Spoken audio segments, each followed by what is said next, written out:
Welcome to this week's episode of Insight. During this week's show, we're going to cover three topics. The first one's going to be, we're going to review the EU Parliament's resolution regarding the Azeri regime. Then we're going to move on to talk about the Georgian national elections last weekend. And then we're going to close with some observations on the US presidential elections and the Armenian community in America. Let's look at the resolution that was passed by the EU Parliament against the regime in Baku, and let's go over the points. First and foremost, the European Parliament condemned Azerbaijan's repressive policies and, most importantly, called for an end to the gas deal between the regime in Baku and the European Union. It specifically called for the protection of Armenian cultural monuments in Artsakh, which are in danger of being destroyed by the regime in Baku. It criticized the granting of UN's COP29 to the regime in Baku because of its role in the ethnic cleansing of Artsakh last year. It called for an independent investigation of the abuses committed by Azeri forces against the residents of Artsakh. And interestingly, it calls for a denial of access for Azeri officialdom, whether it's parliament or diplomats, from EU institutions and buildings until future notice. In analyzing this, we need to comprehend a couple of things. First of all, the European Parliament is actually not really a legislative body as we're used to. It's not like a parliament in this country. They're actually an advisory group more than anything else, and their function is to essentially bring to attention the opinions of the people of Europe and to actually exert pressure on the executive, which is the European Commission, to change policies or change directions on different matters. However, many of the policies eventually adopted by the European Commission is actually things and issues that start off in the European Parliament. So there's sort of a build-up process to this. The best thing about this resolution, frankly, is that it actually is the first time that anyone has a comprehensive approach, and a realistic one, to how to deal with this regime in Baku, which is essentially three things, if you actually look at the outlines. First is marginalization. Second is delegitimization, which will eventually lead to criminalization. And most important thing when it comes to the mention about canceling the gas deal is the gas narrative is actually the last narrative that the regime in Baku has with Europe. They essentially lied themselves into relevance with gas reserves that really don't exist. And this is something that's going to systematically fall apart over the next couple of years. And unraveling this idea that Azerbaijan is any kind of a relevant player on the energy field is actually very critical in the taking apart of the regime and its effectiveness in Europe. Let's move on to the second topic of the week, which is the results of the Georgian national elections, which happened this last weekend.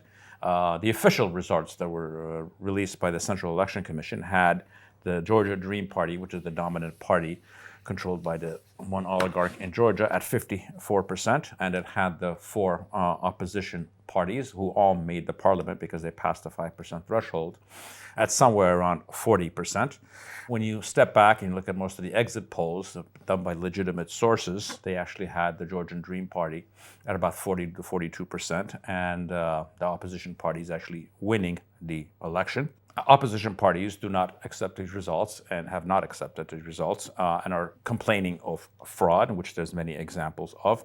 But frankly, even outside of the particular examples of fraud, there's actually a political science problem here because Georgian Dream is essentially on their fourth re-election attempt, is claiming that they got more votes than they did in their first one in 2012, and that really doesn't happen in democratic systems. If you look at the history of campaigning in democratic systems, when there's a dominant party of power, every election that goes by, usually they get less and less, and by the fourth election, they usually lose the election or are far less popular than the first one. So this notion that these numbers are accurate is probably not the case. What has followed, the election results, have been essentially very large demonstrations against the results that came out on Sunday officially from the Central Election Commission. The president of Georgia herself actually made a speech joining the opposition in calling these elections fraudulent and demanding new ones. Most international observers have given a negative mark to these elections, outlining that there's tremendous problems, that all the missteps and all the shortcomings need to be investigated. The Georgian government has actually promised to do a partial recount of a certain number of precincts. But overall, frankly, this is one chess move, and we're actually a couple of chess moves away from really understanding how this is going to end, and more importantly, what the impacts of it are on Armenia. Now we're going to move on and close about some observations about the U.S. national elections and the Armenian community in the United States.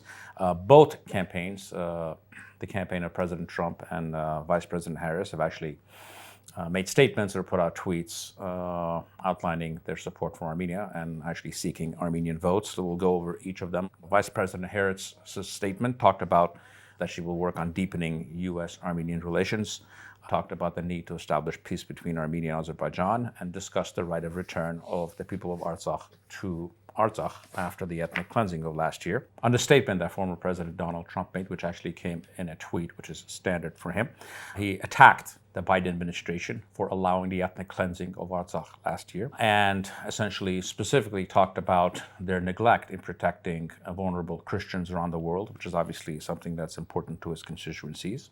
He went on to call for peace between Armenia and Azerbaijan, but most of the rest of the statement was really focused on not necessarily an agenda moving forward Armenia, but attacking the Biden administration.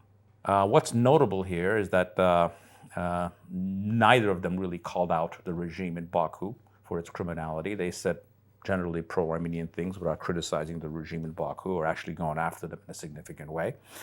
What all of this means, frankly, in the big scheme of things, is very little, because these kinds of statements have almost nothing to do with actual policy making. Despite that, this upcoming week's elections in the United States are going to have tremendous impact on Armenia.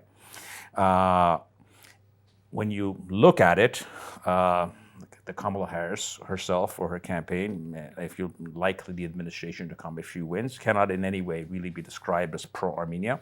However, they're likely to continue the policies of the current administration and further deepening political military engagement with Armenia, which is actually quite valuable.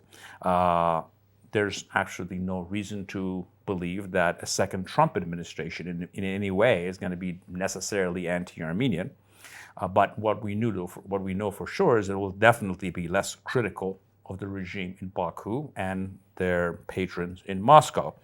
That approach and the general indifference that can come from the chaos that's created by Donald Trump might actually open the door for Moscow and her proxy in Baku to move on to further aggression against Armenia. And note on next week, before we move on to our conclusion, we're not going to have a show next week. Instead of it, and we're actually going to have a podcast next Friday, specifically on the results of the U.S. elections and their impact on Armenia. And we're going to give it a couple of days for the results to actually work themselves out.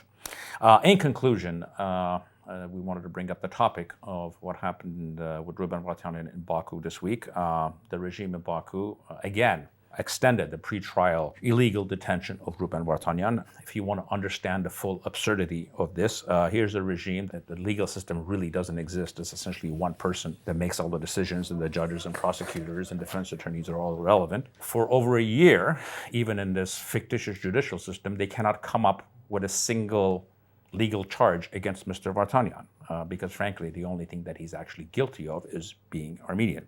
At the same time, what is distressing is the silence of our government to all of this, and not openly advocating and demanding the release of Ruben Vartanian and the other Armenian hostages in Baku. That is something that is shaming this administration and is shaming our country. Thank you for joining me in this episode of Insights. If you can talk with crowds and keep your virtue, or walk with kings, nor lose the common touch. If neither foes nor loving friends can hurt you, if all men count with you, but none too much. If you can fill the unforgiving minute with 60 seconds worth of distance run, yours is the earth and everything that's in it. And, which is more, you'll be a man, my son.